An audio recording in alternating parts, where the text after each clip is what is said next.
At the end of the day, I'm not going to let it stop me from partying. It's really messing up with my spring break. I think the people who are going out and just living their lives like nothing is going on are either immature, naive, or just utterly selfish. I couldn't agree more. And if you don't, just wait till you hear why she feels so strongly.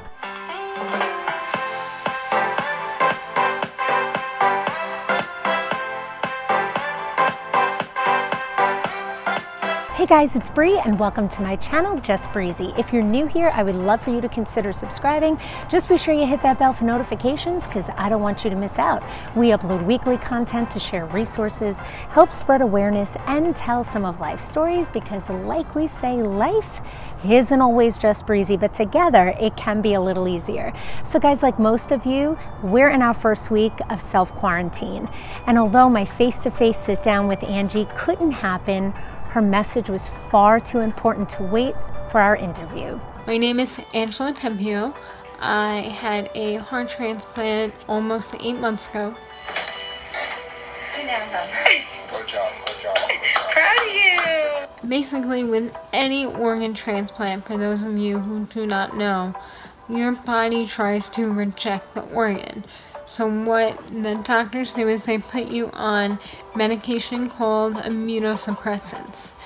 They do exactly what's in their name. They suppress your immune system. So with that, all transplant patients are more likely to get colds, flus, infections, and with that, we are also more apt to have trouble fighting it off. I think that there is a misconception on what self-quarantining and social distancing mean.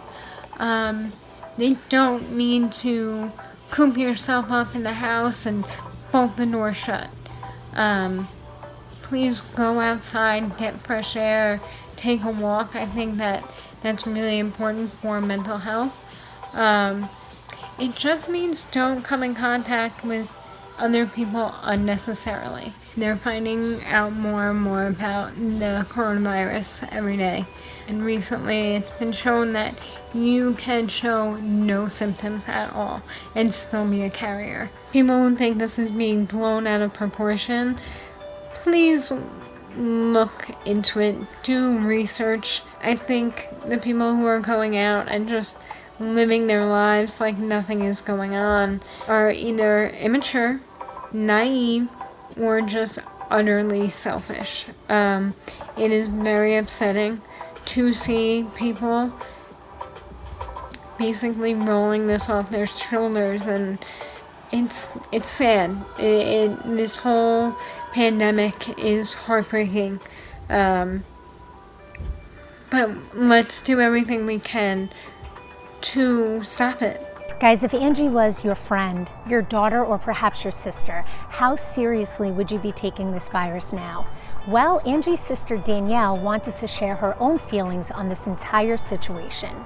Here I am reporting live from my house, day 7 of quarantine. I haven't left.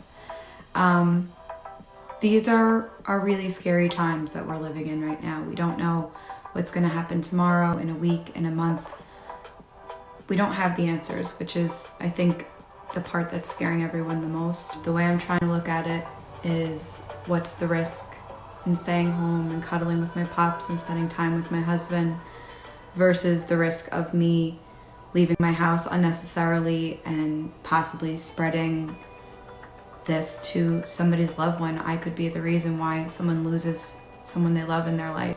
I think of my sister and my mother and my grandmother, and I try to remember that those are my reasons to stay home. I urge anyone that forgets that to, if you're feeling stir crazy, go out in your yard, do some yard work, take a walk, get some fresh air, let some light into your house, but don't lose sight of the fact why we're doing this. Think of that loved one in your life that might be more susceptible than others to getting really sick and having to spend time in the hospital, and just picture their face. Think about them.